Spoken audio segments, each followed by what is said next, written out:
So hey, you guys, conventions like NAMM, South by Southwest, I Create Expo, and the Taxi Road Rally are just a few of some of the biggest conventions in town, so to speak.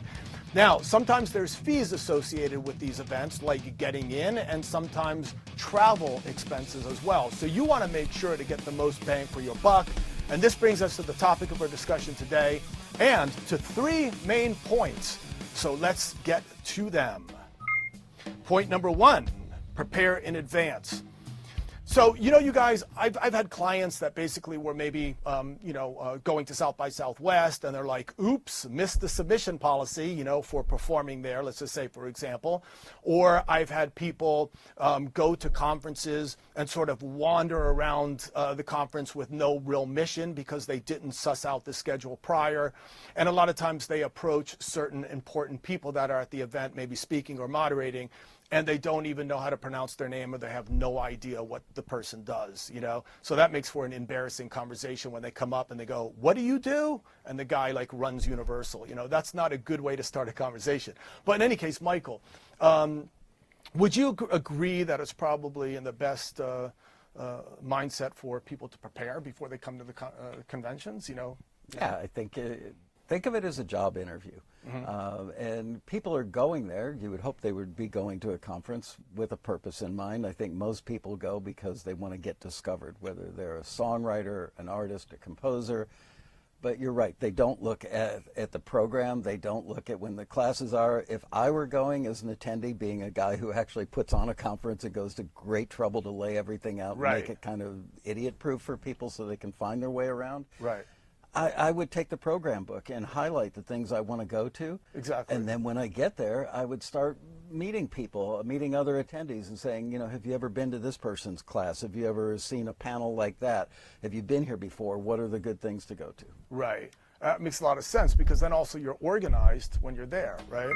All right, let's move on to number 2, which is set realistic goals. So kind of dovetailing from what you said, it's important to kind of have an agenda, right, an objective when you go there. And I've been going to these kind of types of conferences for years and years and years. And, I remember being at one particular conference where someone was talking to me that his goal was that he was there that weekend because he wanted to buy a $4 million house in his neighborhood. And he was coming to unload his songs that weekend so that he can go home and buy the house. Makes sense.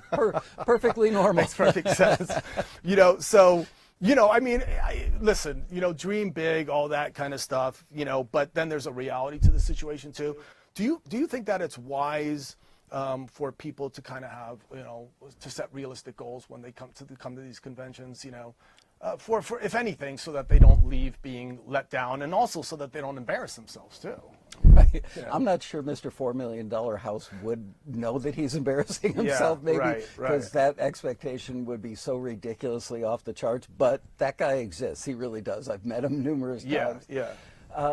You have to know the industry that you want to be a part of before you decide to go to the conference. That's a longer ramp-up time before you get to the conference. You can't learn that in a day, an evening, a weekend. You need to be in the mix and reading everything you can about the industry so that you've got realistic goals when you get there. Right. That makes a lot of sense. And it always interests me about these types of situations is that a lot of times these people are very, very professional and very successful in their own fields. Right. And for example, they might be a brain surgeon, right? And sometimes they'll ask a question. I'll say, well, let me ask you, how did it work out? What did you do in your career to, let's just say, build up clientele? Right. I said, because a lot of times the same things transfer over, right? You're right. So, yeah. They get there and something overpowers them. They get so caught up in the moment. I think that even the most professional people sometimes forget that they need to be professional. And being professional doesn't mean to be stiff and acting like somebody you're not. But it also means, I can't come up with a better word right now, but don't be an idiot. When you get there. And don't just run up to people and hand them your CD and say, check me out, I'm the world's greatest thing. Right. Know who the players are, read their bios before you get there. And my advice to people is let them meet you in the hotel bar, in a restroom, which is kind of a weird place, but meetings happen in restrooms Sure. and elevators. And if you see somebody that was recently on a panel, say to them, you were great on that panel. How did you get your start in the industry? There you go. Because everybody loves to talk about him or herself, and they will start talking to you about how they got their start. It's actually good information, and at some point they're going to say, what about you? Right. And that's when you give the little speech. Excellent. Good advice. And then finally, connect with peers, which is number 3.